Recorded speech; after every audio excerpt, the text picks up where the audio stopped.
to live with an understanding of emptiness, how to put it into practice into daily life.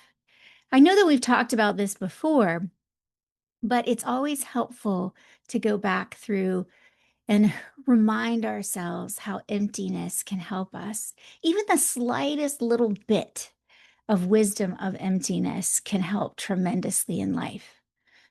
Far before you get any kind of direct perception or even a very deep experience in meditation, or even one of those little, well, if you have those little moments, where you go, oh, I'm starting to get this.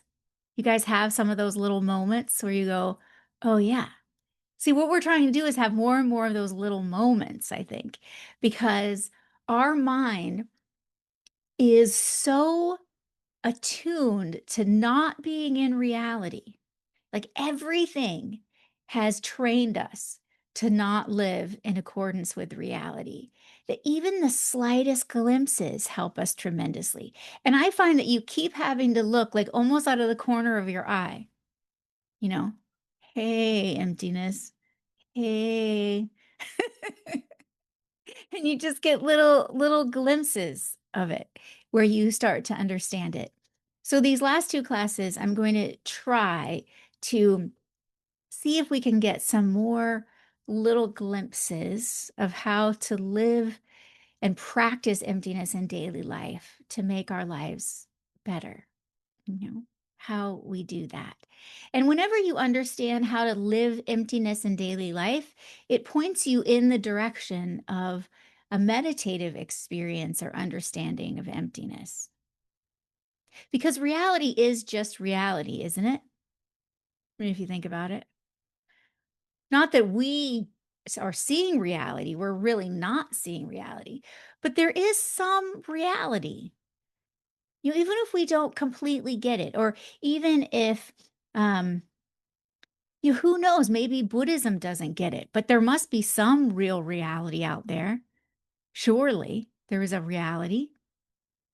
But I like to believe, and I have faith that Buddha had this glimpse of reality, this true experience of reality, and that from that, he realized this is what keeps us trapped in difficulties, sufferings, living life uh, like a well, I heard someone call it recently, a Buddhist teacher, an absurd comedy.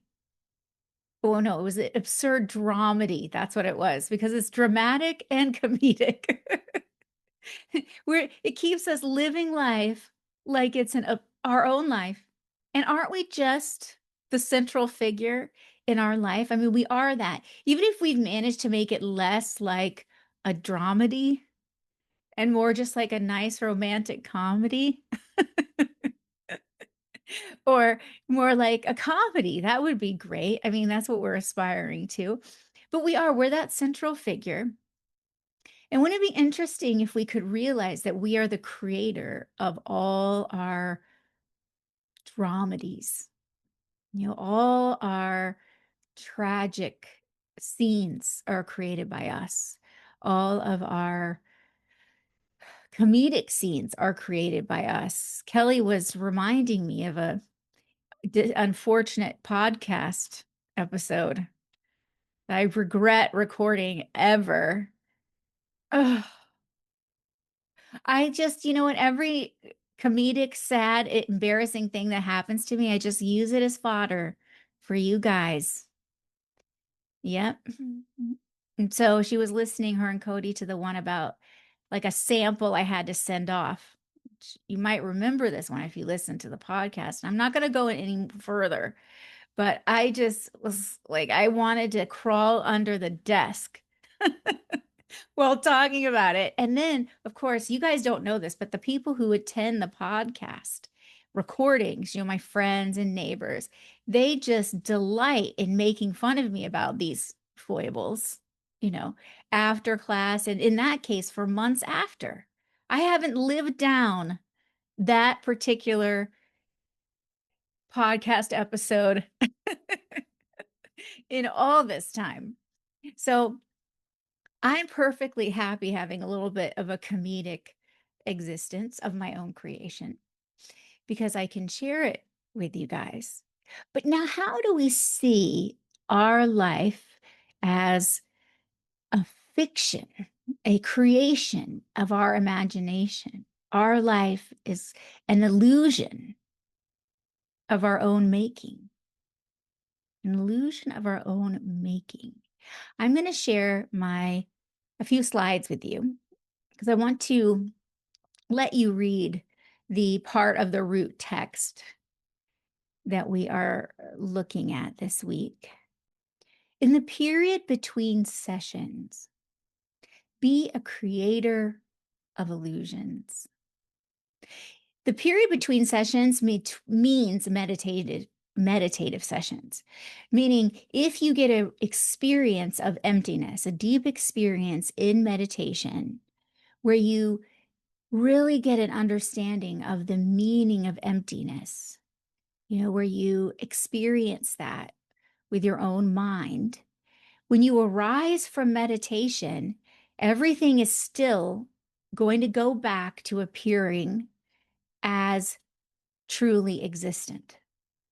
Meaning things are going to they're going to look like the way they've always looked to us. And isn't that the case, right? You hear about emptiness, but things still, so that's normal, right? We're not a Buddha yet where we can simultaneously hold this understanding of emptiness and live in the real world, right? We're never separated from a knowledge, a deep, spontaneous realization of emptiness that never leaves us.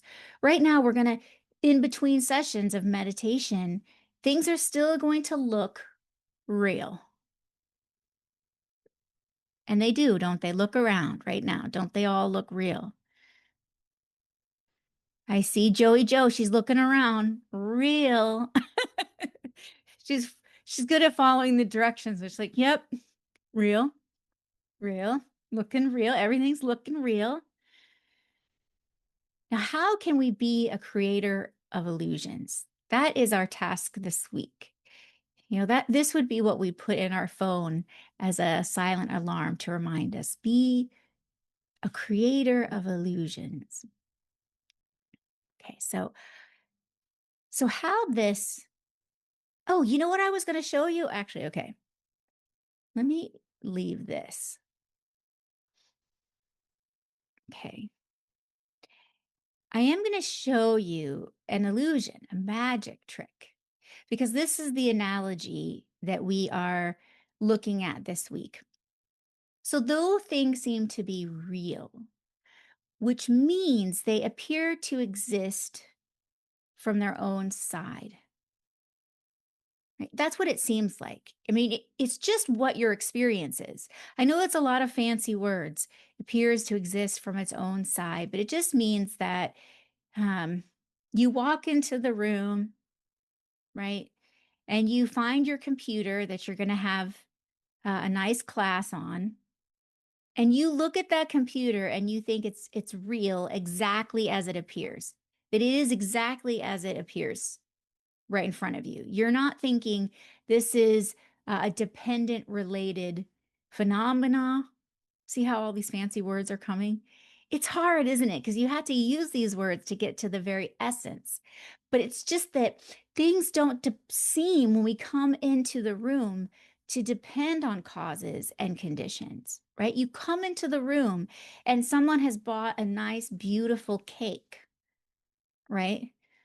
It's sitting on the table. You don't come into the room and go, oh, mind, mind, mind, mind.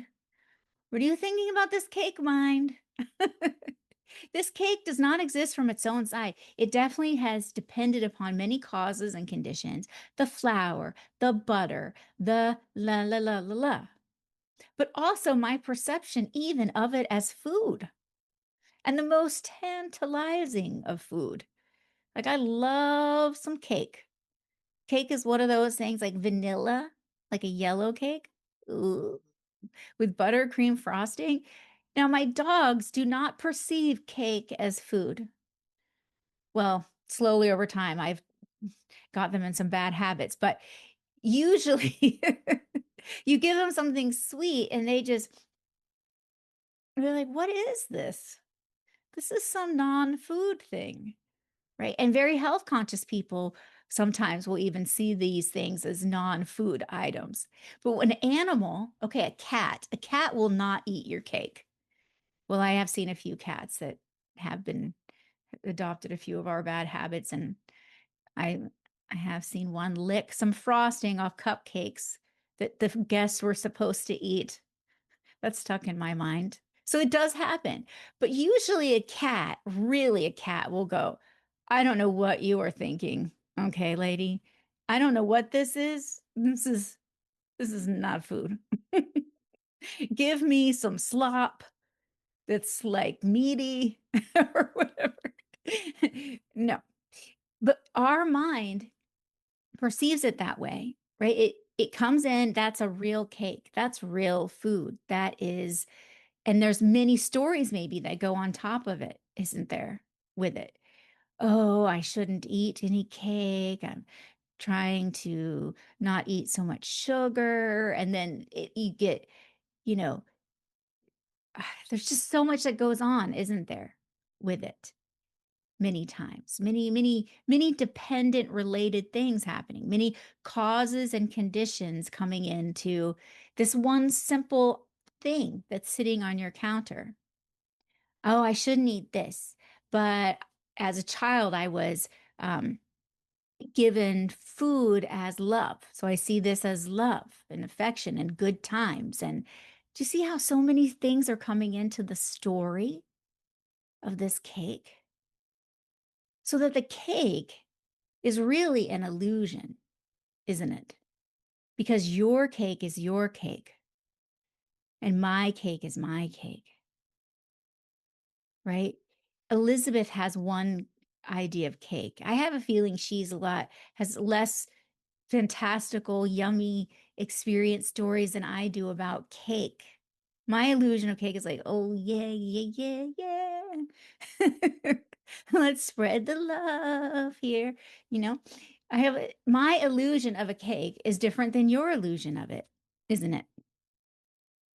We all have stories, a million stories that go into almost everything that appears. No, to everything that appears to our mind. There are many, many stories, many causes and conditions, not just, the parts. Yes, there are parts to the cake. There's flour and there is eggs and there is milk and water, and then there's the people that made it and they're ground up the flour. And do you know what I'm saying? Like it goes back to infinity, doesn't it? All the causes, conditions coming to it. But our particular illusion has more than that, more causes and conditions. And everything that we experience is like this. Everything, if you were to settle on any object, you could analyze how this is an illusion and all the stories that are being woven for your unique illusion, which is unique to you amongst all the other living beings in the whole world.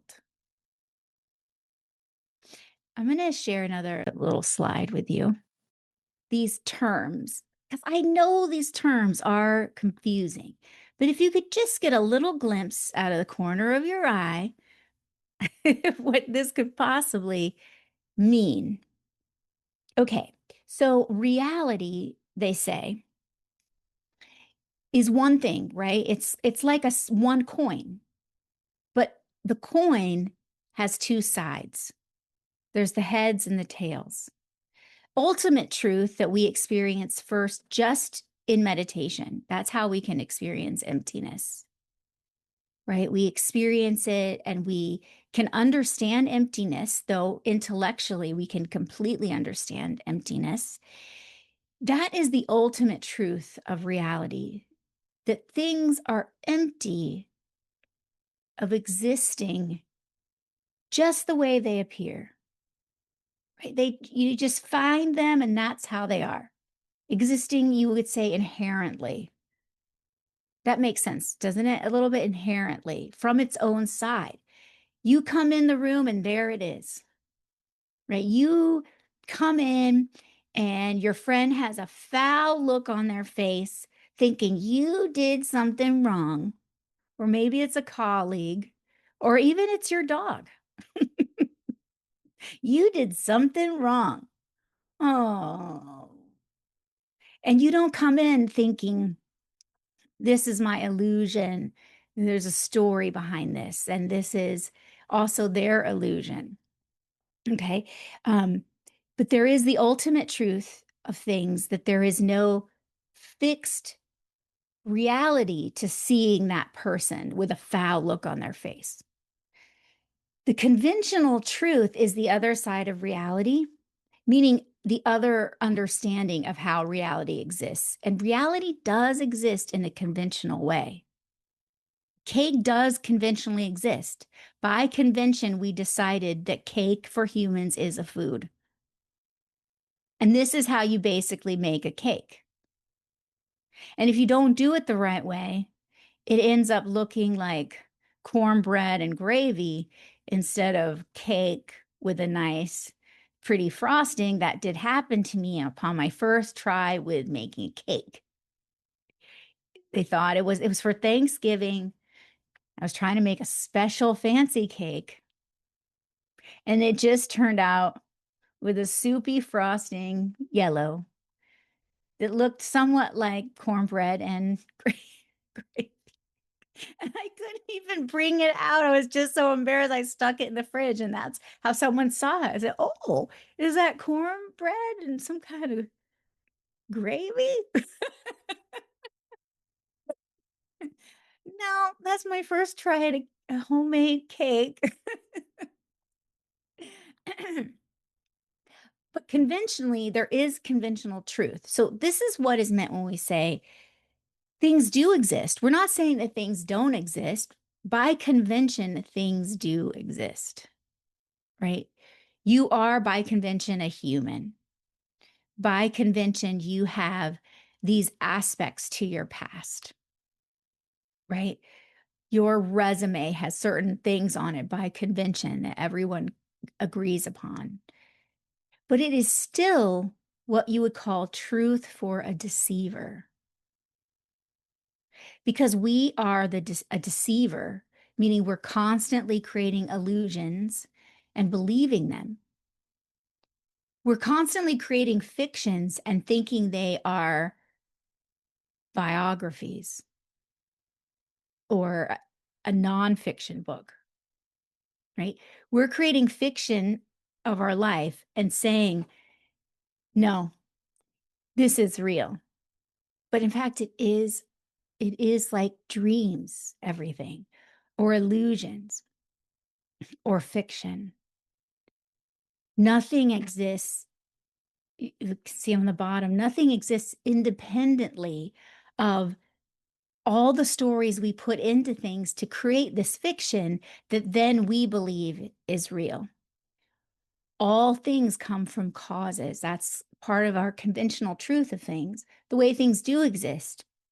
Now, there are plenty of delusions. When you have an angry mind, you're not seeing anything that's real at all. Like nobody is going to agree with that. That is not a conventional truth. That is actually a delusion, you would call it.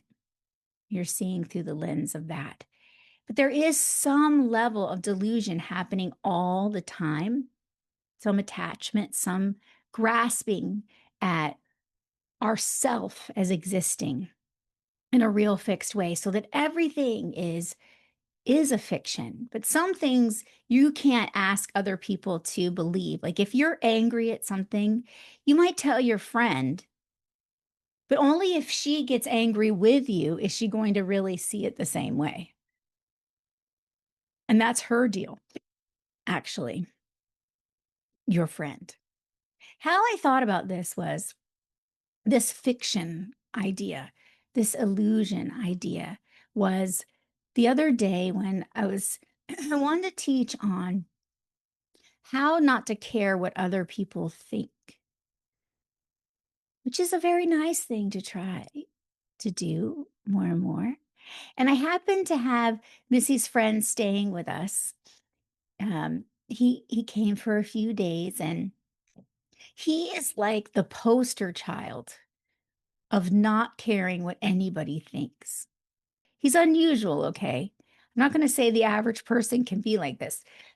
He's 78, but he um he doesn't even imagine that anyone is thinking what we would probably imagine people are thinking if we were to, for example, at 78, wear a thong Speedo. Emily knows exactly who I'm talking about because she met him. Okay. Now, he went all around the beach shops in Fort Myers Beach looking for another thong, because you got to have more than one, but a T-back thong. Okay. Nobody has it. And he's telling these little old ladies that are his age, having their like extra job type of thing and just, they didn't say, whether the store could have thongs or not, but he's saying to them, you need to get with the program, get with the times. Why do you think be so conservative? But you know what? There were no shops with Speedos because it's just not something a lot of American men in Florida at least wear. Now you get people coming up from abroad and stuff and they wear them, but he has his thong, T-back thong Speedo, okay? And he is thinking everybody's looking at him going, "Oh, wow." He that is the thing that's happening in his mind. He's getting Missy to take photos of him going like this, like this, those kind of like on the beach in front of the water, like that. Those pictures.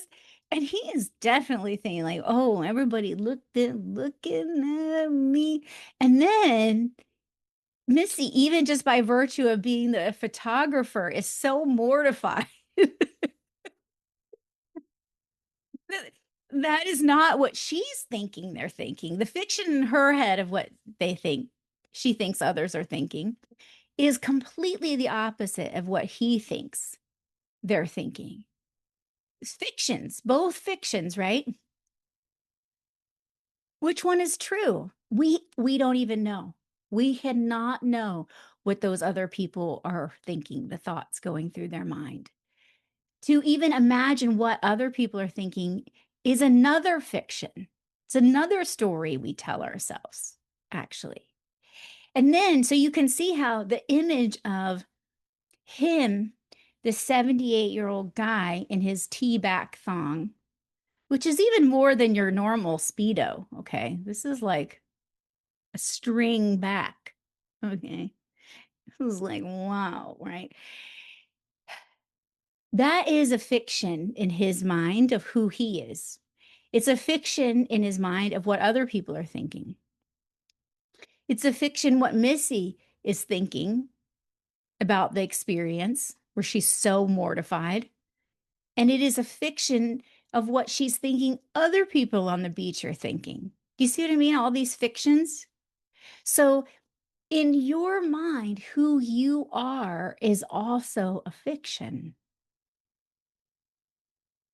And then everything that you see is like an illusion or a fiction, meaning it is not real from its own side. It does not have reality from its own side. There is not one experience of Steve in a Speedo that everyone in the world is going to agree upon, right? Or even saying, and not everyone is even going to recognize that when they see it as a bathing suit. They're going to think it's a hair tie. What is that? I'm telling you, these Florida guys are going to say, that must be a hair tie. I don't know what. No, no, no. No banana hammocks for me. No way. Right. But We don't realize that it's a fiction or an illusion happening. We don't understand all the causes and conditions happening going into it that's producing this illusion. Because if we did, we'd have control of our responses. Oh, okay, this is how my mind is appearing it right now. This is my karma, but it's just an illusion. You know, we gain some wisdom when we try to see it from different perspectives. Like, and even knowing that what you are witnessing is an illusion and a fiction of your own mind points you in the direction of looking for other perspectives until you can find a perspective that keeps you at peace. You see what I mean? Like you find that one. I was talking to someone the other day where she was realizing that her partner, it's when the partner calls her jealous, it's really that she's feeling not like she's trusted, right? You don't trust me. But she's really, over time, it's just about autonomy, letting that person needs to feel free. She wants to feel free. And any thought that you are impinging upon my freedom makes me go, oh, why don't you trust me? You must be jealous. All these dominoes, right? From the story that came about probably from when she was a kid. And her parents didn't trust her and followed her around with her boyfriends and, embarrassed her jumping in at the movie theater saying, why are you here with so and so? Shouldn't feel freedom. So, do you see what I mean? That if you come to know this is just one way you are looking at it, and that is your illusion, and you realize, like a magician realizes, that what they're appearing isn't real. The magician might appear a scary, scary thing. Like how David Copperfield, he cut himself in half with that chainsaw. That was like a big feat at one point, like the biggest. He cut his, that is scary. Everyone's on the edge of their seat, scared, right?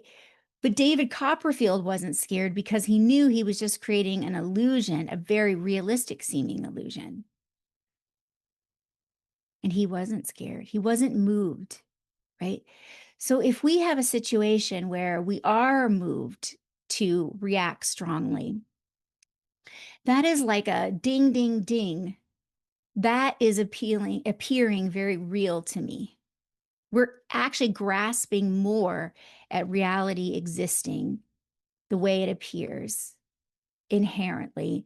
When we get scared or anxious or angry or jealous, anytime we experience a strong emotion, it means we're grasping stronger. And I don't know if you remember this when we've meditated on emptiness before, but we actually try to remember a time recently where we felt fear or anxiety or embarrassment is a good one, right? Those when the inherently existent I is more inflated, you're grasping tighter. That's a good target to look at because it's so real seeming at that moment, right? And that's what I'm going to have you do in our meditation is to take a time recently when you felt any of those things. When you felt embarrassed or scared or angry, any kind of thing that's a strong emotion is the time you're grasping strongly. And then you can look and go, how is this an illusion in my mind? It's kind of similar to what we meditated on in the past, but I want you to look at it through the lens of this in our root text. Be a creator of illusions, meaning it's an illusion. You're a magician and things are still appearing as real, right? David Copperfield is still seeing what he's seeing. He's making everyone believe it. But in fact, oh, no worries, no worries. We're just so glad you're here. All Go right, on. thank you. Sorry to drop off midstream. I know. Oh, no worries at all. Okay. See you next weekend. Okay, bye, Tracy. All right. And so we will look at a time where we experienced that recently. How can we see that this was an illusion? You can see by looking at all the stories that go into it, right? Do other people see it differently than you? Right? Is if that's true, if there are other perspectives, how can this be anything but an illusion? What feeds this illusion?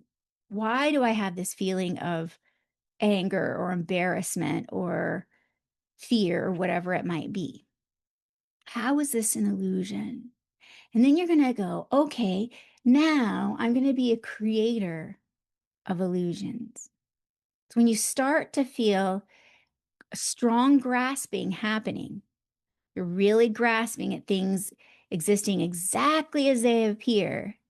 And that strong grasping is manifesting as shame, embarrassment, anger, something strong like this. You go, wait a minute, ding, ding, ding.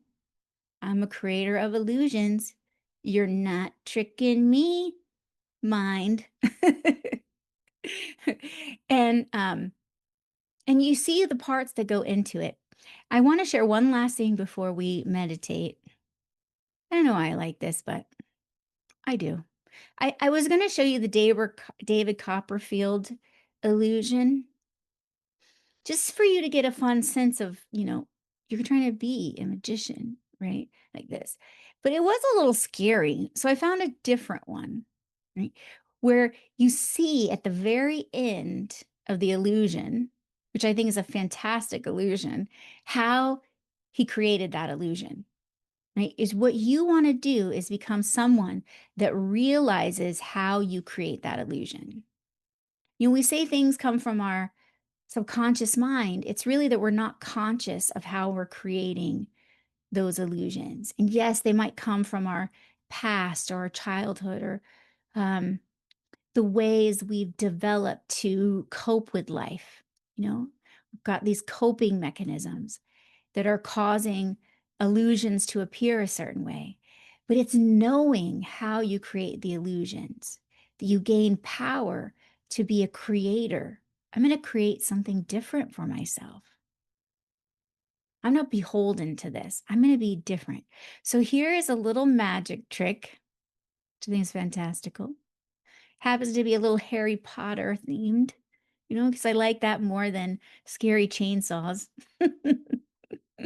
But the end, you're going to see how it works.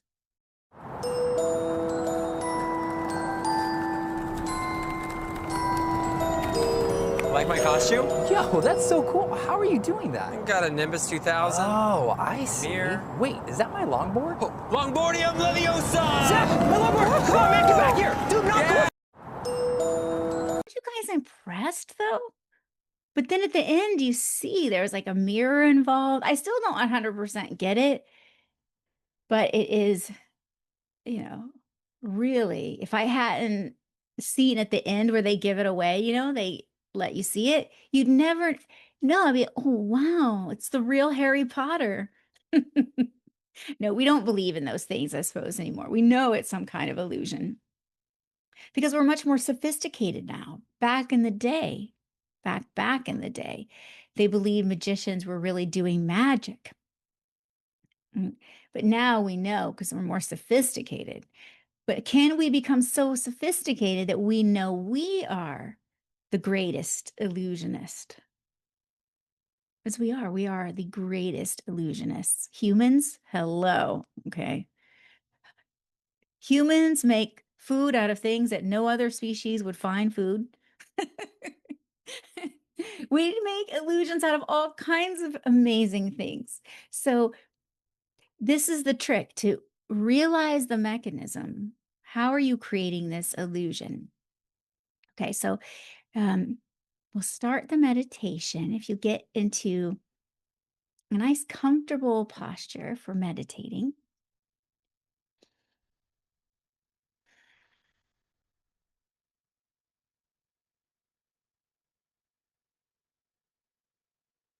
Your eyes are closed.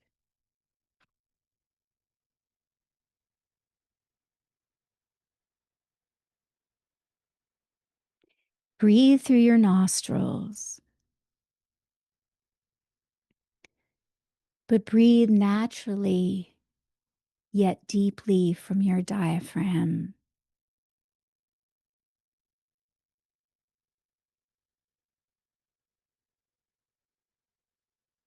Feel your lower belly rising and falling.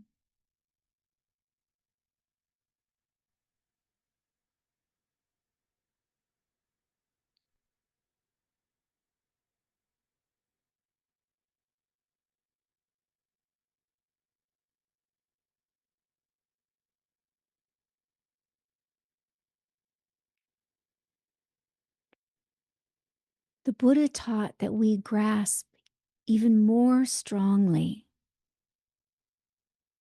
at things that don't exist. When we are experiencing strong emotions like embarrassment, like anger,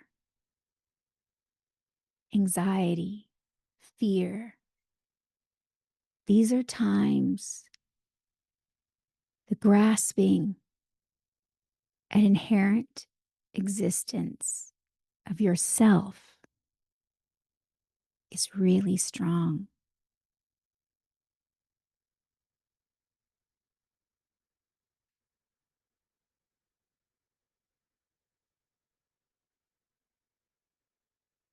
Please choose a time recently, or it could be in the more distant past, but a very, very vivid memory, so that you can dissect how you have created this illusion. So please choose something now to meditate on, some experience.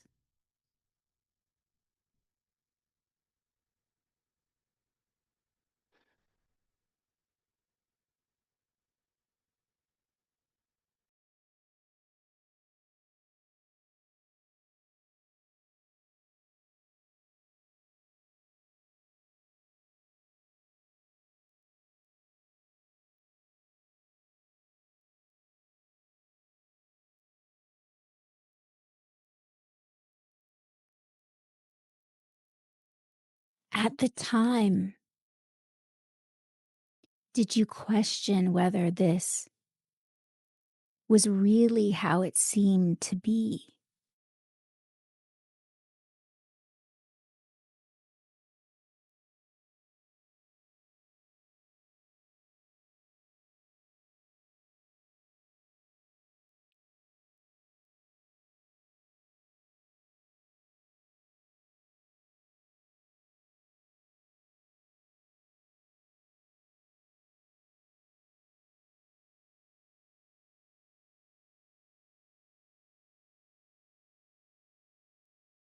Try to recall how you were appearing this. What did it seem like was happening? How did you feel in those moments?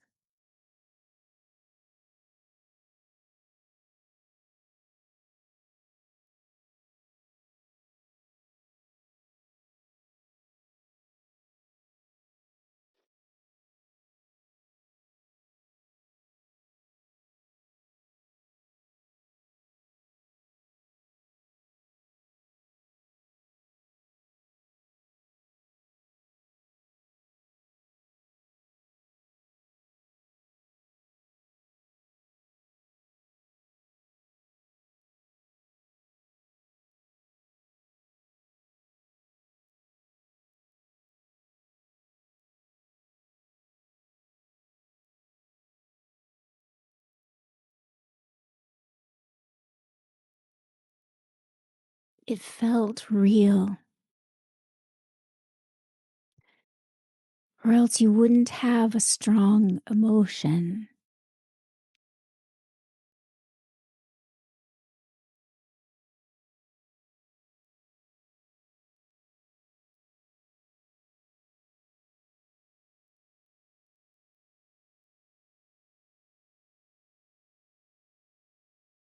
It felt like your truth of that situation was the only truth, not merely one perspective.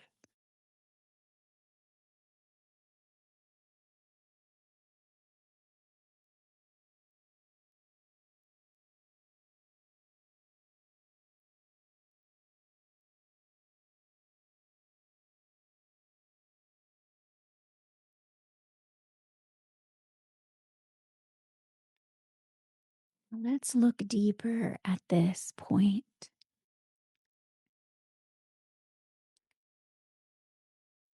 by imagining what other people might see when they viewed this situation. Those who know you well,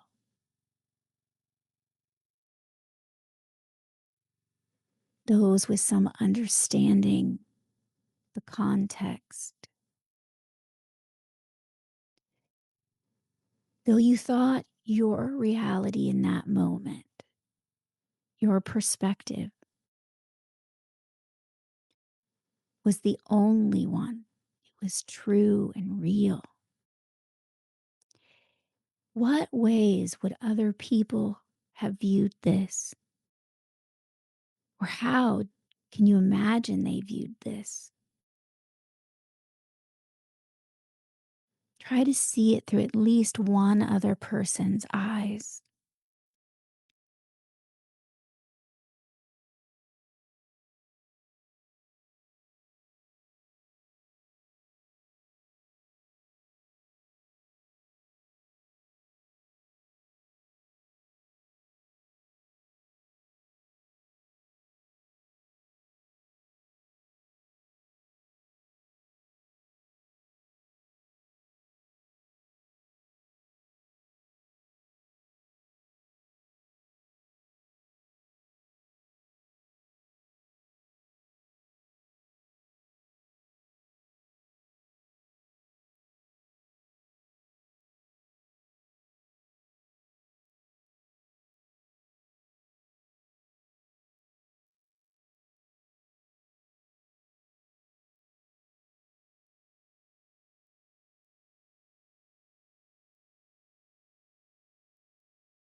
Now, do you think that this is true?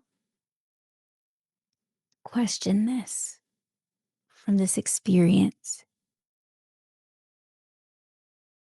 If you find that your perspective and another person's perspective were different, does that mean that both perspectives, both visions of that reality were illusions?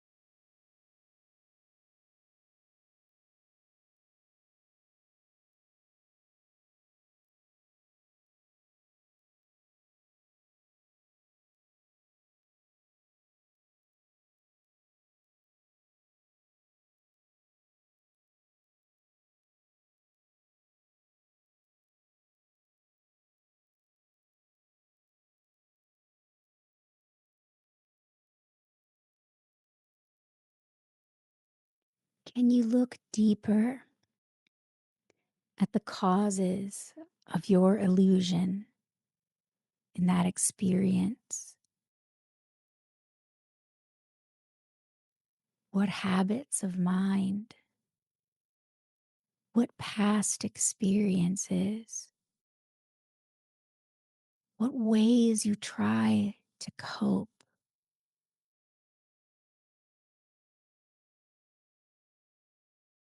contribute to the appearance of that illusion.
And the encouragement this week from the text: be a creator of illusions.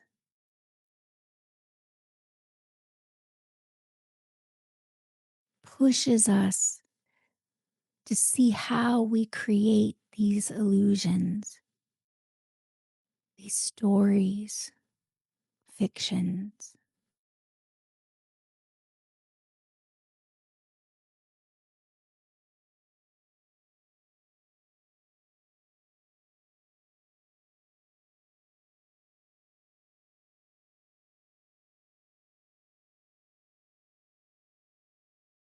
So you can determine in the coming week, when I feel a strong emotion, I'm going to remind myself to be a creator of illusions. I'm going to know this is my creation.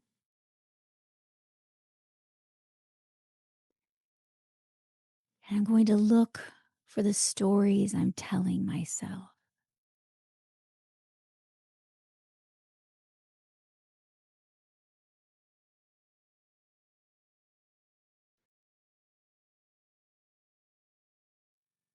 So please imagine yourself doing this in the upcoming week.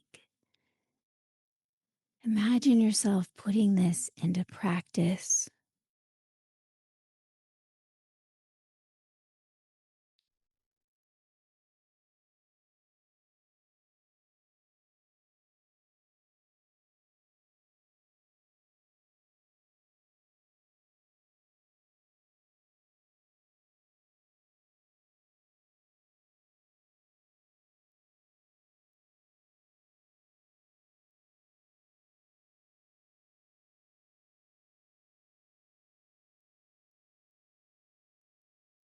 Now you can hold this determination.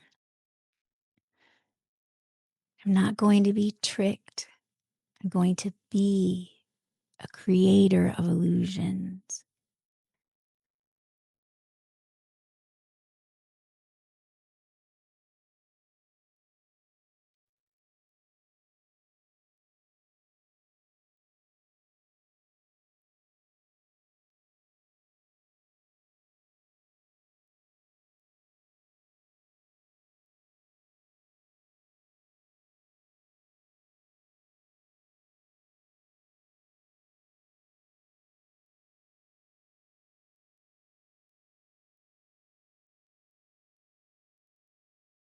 You can slowly relax your concentration.